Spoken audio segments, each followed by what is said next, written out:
이 조선일보 이 한동훈만 쳐다보는 여당 기사에 보면은 모 정치 컨설턴트가 나오는데 이름이 나옵니다. 박성빈 정치 컨설턴트가 나오는데 예. 그러니까는 이거 뭐 이분이 조선일보가 물어보는 거에 답했다고 해서 묘하지 마세요. 물어보면 답을 하는 거예요. 그럼 한국일보에도 답하고 다 했더라고요. 그렇죠. 김성환 평론가님한테 물어봐도 답을 하실 거잖아요. 답은 왜냐면 조선일보는 연락 안 하더라고요. 그렇죠. 연락 안 해서 문제지. 아니, 코끼리는 생각하지 말라는 것도 아니고 미워하지 마세요라고 하니까 네. 미워해야 되나?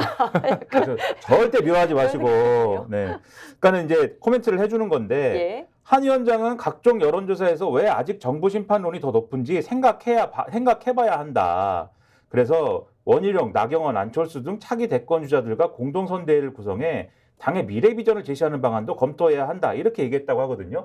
물론 저는 이 당의 미래 비전을 제시하는 방안을 검토해라라는 얘기에 동의가 되는데 예. 그렇게 해서 돌파를 하라는 조언을 할 수 있다는 동의가 되는데 원희룡, 나경원, 안철수가 모이면 그게 되느냐에 대해서는 조금 의문이 있고 예. 그다음에 이런 조언이라도 한동훈 비대위원장이 지금 들을 태세가 돼 있느냐에 대해서는 큰 의문이 있습니다. 현실적으로 뭐 이뤄질 수 있느냐? 그렇죠. 예. 이걸 한동훈 비대위원장만의 생각으로 할 수 있는 일은 아닐 것 같기 때문에 그러게요. 윤석열 대통령의 윤허가 있어야 되는데 그게 가능할까는 제가 의문인데 아무튼 이런 얘기가 나오는 와중에 또 비슷한 생각을 어디가 하자고 있냐면 중앙일보가 하고 있어요, 사실. 네. 중앙일보의 8면을 보시면 여당 한동훈 효과 기세대 사야 반윤 포위망 공세 이런 기사가 있습니다. 그러니까 포위망이라고 썼네요. 그렇죠. 네. 저 그림을 딱 보시면 예. 이게 아주 직관적으로 이해가 되잖아요. 이재명, 이낙연, 뭐 이준석, 조국에 포위돼 있네요. 그렇죠. 물론 서로 간에는 분열하고 뭐 이렇게 돼 있지만 적대, 그렇죠. 분열. 뭐 이렇게. 분열과 적대가 있긴 하지만 가운데 국민의힘과 한동훈 비대위원장이 뭐 웃고 있습니다마는 그 압박을 느끼고 있잖아요. 사방에서 예. 웃고 있지만 그래서 이 기사가 이제 이렇게 나온 것도 사실 이런 부분인데 여기 이렇게 써 있어요.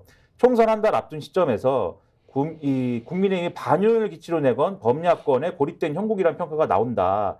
여권이 이른바 한동훈 효과로 기세 올리고 있지만 범야권 전체 지지율이 여당 지지율을 웃돈다는 조사가 잇따라 나와서다. 그래서 국민의힘에서도 총선 승리를 위한 전략 수정이 불가피하다라는 의견이 고개를 들고 있다. 이렇게 표현을 하고 있고 네. 이게 범야권의 동질성은 떨어진데 이들이 위협적인 이유는 반윤 성향이라는 공통점을 지녔기 때문이고 총선 주요 고비마다 정권 심판론이 부각되면 이들이 한 목소리로 여당을 공격할 수 있다는 것이다. 이렇게 표현을 하고 있습니다. 그래서 마지막에 가면 뭐 중간에 다른 내용도 있지만 그건 좀 이따 말씀드리고 예. 마지막에 가면 국민의힘에서도 반 이재명이나 운동권 청산 등의 구호만으로는 한계가 있다. 이게 그런 상황인데도 여권 고위 관계자가 이렇게 얘기를 합니다. 한동훈 효과가 임계치에 도달해 가용 자원을 더 투입해도 지지가 늘기는 쉽지 않다. 그래서 20% 전후인 중도 무당층을 잡기 위한 선거운동을 본격적으로 시작해야 할 시점이다. 이렇게 말했다고 돼 있거든요. 근데 이 기사에서 지적하는 게 예.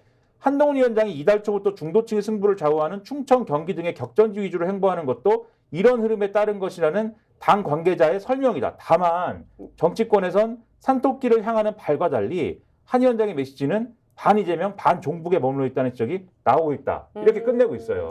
근데 자기들이 종북을 자꾸 얘기하면서 색깔론을 지들이 보수신문이 제기하고 한동훈 위원장이 그거 보고 충실하게 모범생으로 따라간 건데 자기가 막 질타를 또 정신 차려 그러면서 그렇게 하면 안 돼 이렇게 얘기하는 건 또 무슨 신본지 잘 모르겠어요. 아니 청출어람 해라. 청출어라. 우리는 우리 할 일을 할 테니 우리가 하면 떡을 너는 이렇게 썰면은. 해야지. 나는 떡을 썰 테니 너는 글씨를 똑바로 써봐라. 뭐 이러는 거죠.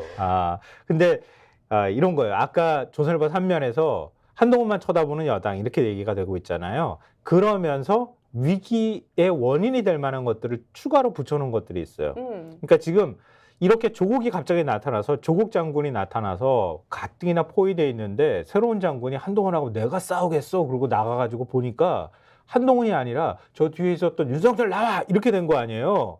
그러니까 갑자기 숨어있던 장수가 앞으로 불려나오는 현상이 발생을 했는데 그러네요. 네. 근데 그 밑에 오합지졸이라고 하는 그 안에서도 굉장히 위기가 생길 만한 일들이 벌어지고 있더라. 그러면서 조선일보가 거론한 게 뭐냐면 도태우 후보예요. 경향신문 지면 한번 보여주시면은 어떤 내용인지 아실 거예요. 국민의힘 5.18 펌회 도태우 공천 철회하나. 예. 그러니까 조선일보도 거기에 대해서 기사를 쓰고 있어요. 관련 내용을 전하고 있는데 뭐 이런 거예요.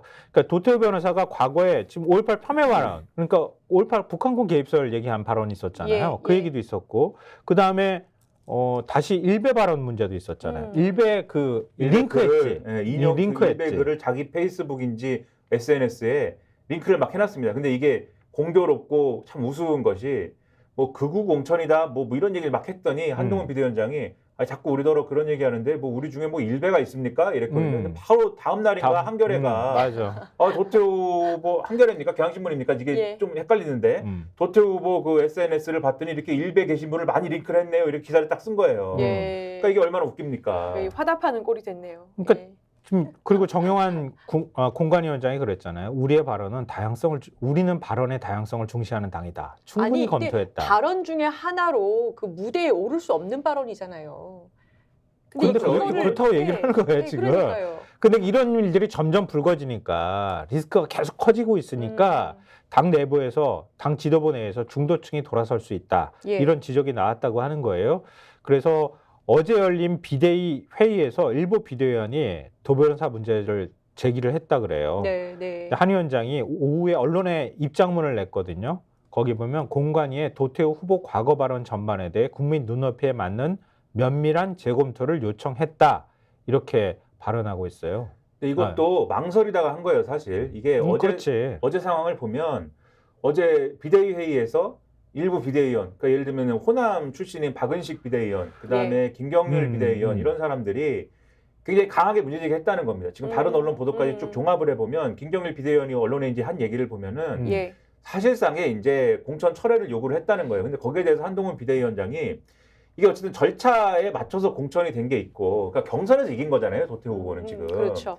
그런 것을 지금 되돌리기에 상당히 부담이 있다라는 점을 얘기를 하면서 좀 두고 보시죠라고 얘기를 했다는 겁니다. 내 자신이 이 도태우 후보의 생각이나 발언에 동의하는 건 아니지만 절차적 부담이 있으니까 두고 보시죠라고 했다는 얘기가 점심 때 기사로 막 나왔어요. 한국일보를 비롯해가지고 기사로 막 나오고 시끄러워지니까 그러다 보니까 오후가 돼서야 언론에 입장을 공지한 거거든요.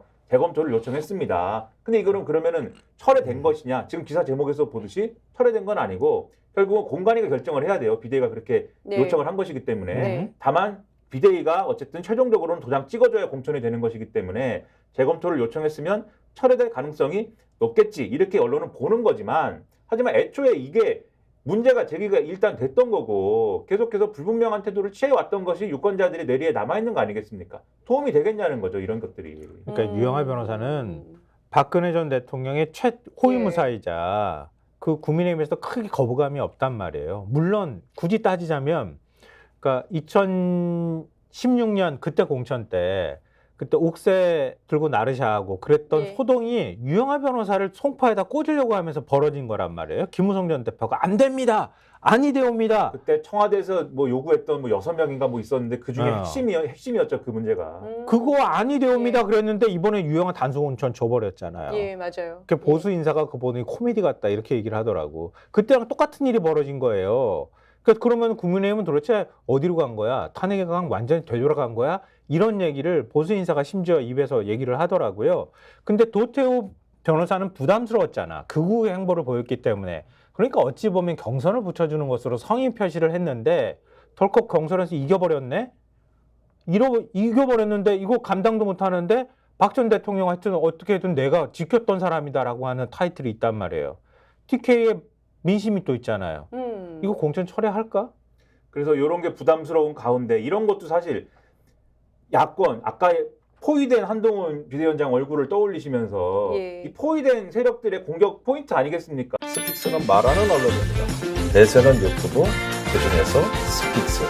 좋아요, 댓글, 구독, 알림 설정. 여러분이 저희를 사랑해 주시고 우리가 여러분을 사랑하는 4가지 방법입니다.